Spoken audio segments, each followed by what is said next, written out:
All right, you guys, well, we've all been waiting for this day to come. Finally got some new tanks in for the Peterbilt.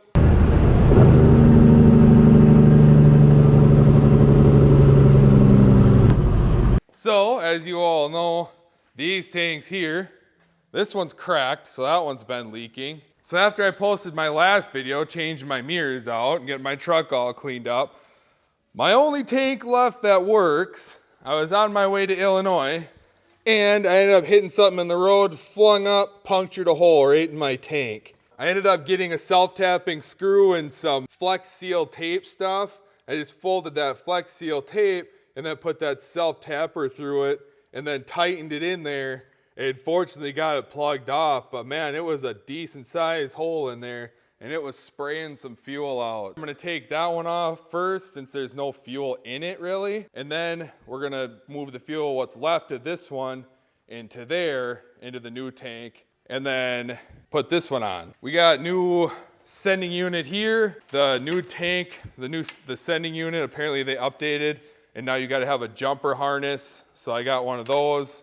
So the one thing, what I did is, I forgot that I got heated tanks on here. So this is the heating unit up here. Can't see it really in the dark, but where that shiny thing is, that's where the heater is. I did not order my new tank to have the opening for the heater. We'll get that put in later on. Okay, so we grabbed the right size socket here. It's a 19 on here right now. And I don't even know when the last time this one was taken off. I'm gonna grab the impact. All right.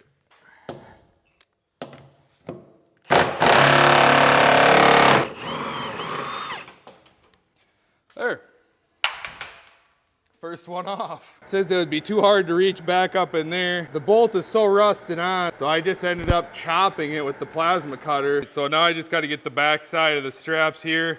There's one up here and then one on the front. As you can see, we got both of the straps off now. Now we're just gonna try and let it down slowly here. Kind of grab it from here. Yeah. There we go. Now that I got it let down, I'm gonna get my fuel return off of here. Shouldn't be any fuel in there. As you can see, this is the sending unit right here. That is junk. That's corroded right off there. So I got one new one and I had to call Peterbilt and get another one. Okay, so we got the fuel return line off of there. There was a little bit of fuel that leaked out. I ended up just sticking it kind of up here behind the cab airbag. You know, couldn't have done this without jamming my fingers at least 10 or 12 times. So that's, you know, feels real good. Things you really should just have somebody helping you do, but you know. Can't tell you how many times I forgot my fuel cap sitting right there. Okay, so I'm gonna kind of grab this tank like this, pull it out like so. Work our way over.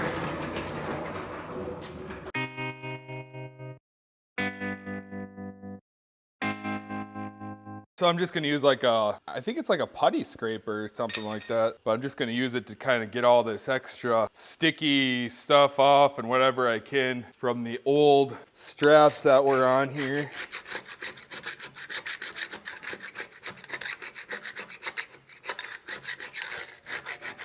Okay, so as you can see on here, I had to grab a 1 3/4 because this vent hose that's on here is getting in the way of trying to get the fuel return nozzle. So I gotta get this off. Sometimes when it's easy with the wrench, you'd think, oh yeah, it should be easy by hand. No. There we go. Just like that. All right, you guys, so we just had to run to the store because like I said, I think I said anyways, my fuel sending unit did not come with the screws for mounting it to the tank. We got everything else mounted up. I put the Teflon thread stuff on each one of these. This has the tube running down into the tank, but come to find out, that's only if you have a top draw tank. Mine draws out from the bottom. Okay, you guys, so we got the fuel sending unit all tightened in. Those screws that I got from Fleet Farm worked out perfect.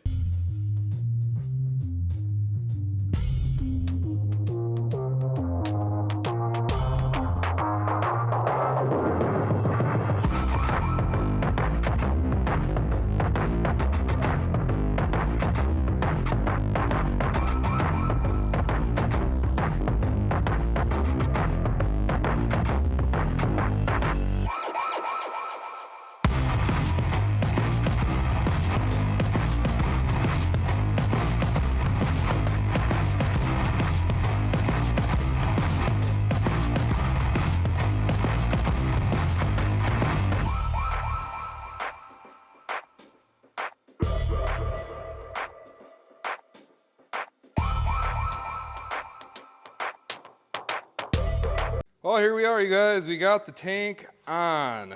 Now it's a real mess because, man, oh man, was it a challenge, let me tell you. If you want to test your patience, mount the tank up. So my biggest challenge with these is always, every time, these straps, getting them up and around and making sure that the stickiness sticks nice and even to the strap all the way around, so there's not strap hanging out on one side or the other. Now also under here, so those I ended up having to make sure they were level and straight across, because if they're not, I actually went under there because I had to twist it. I realized, oh, okay, well, if it's not level, where the fuel comes out of the bottom is going to be either tilted up or tilted down too much. So let me know what you guys think.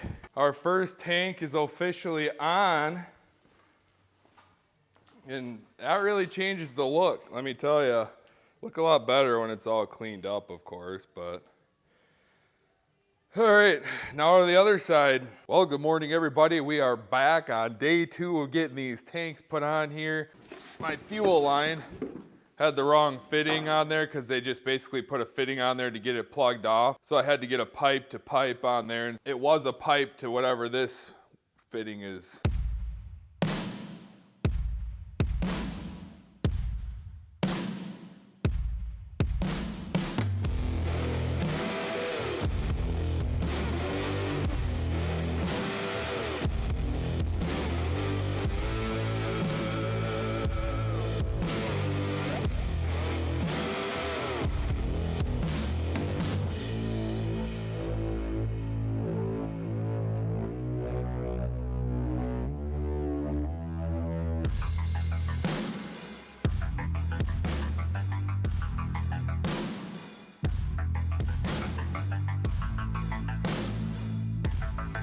All right, so I just spent the last little bit here. As you can see, like I said earlier, this one has a fuel tank heater on it, and the fuel tank or the coolant lines still were running back. So I had to reroute those, basically get those out of the way because this tank does not have the fuel tank heater. Now comes the fun part of getting it lined up and getting the straps around it and getting it mounted to the truck.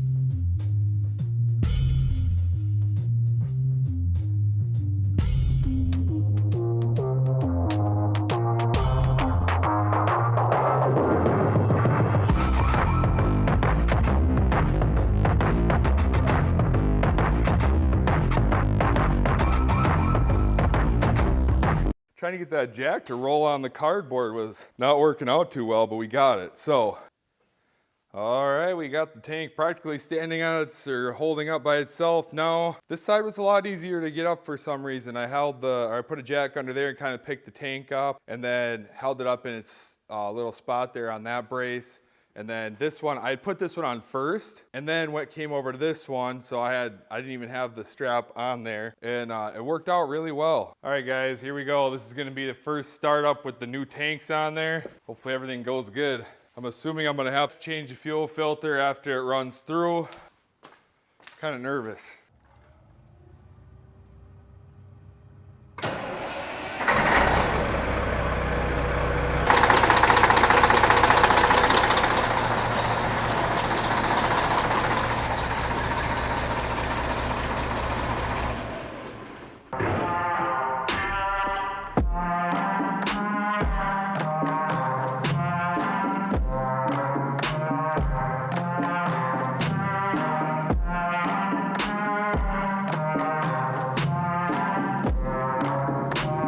Be the first fuel up with the new tanks. Pretty excited. I realize that now since I put my new sending units in, looks like my fuel gauge is working now too, because it used to just drop right down. When I went to see how much fuel I had, it would always just drop right to there. Now it actually shows kind of my, this is driver's side it must be, because I know the driver's side is pretty much empty. There you go, passenger side. So let's go fuel this baby up. Look at these nice tanks, huh? Even got the shine right off the back. Wow. All right, here we go. Oh yeah, see, I always pull this out and go to set it over there, but now they got the catch on there. Alrighty. careful with it there. Well, there you go. I don't know if you can see it from here, but we're over 130 gallons. We're at 150 gallons now. There you have it. She's full. Both sides. Now for the not fun part, to go pay for it. So I'm gonna run and go pay for it, guys. But, well, here we go. That was the first fill up. Man, I'm excited. Even better, yeah, look at this. We got a full tank. Let's switch it. Full tank, you guys. We got the fuel sending units working good now. We can see if we're running empty or not. Wow, I feel like it's a new truck.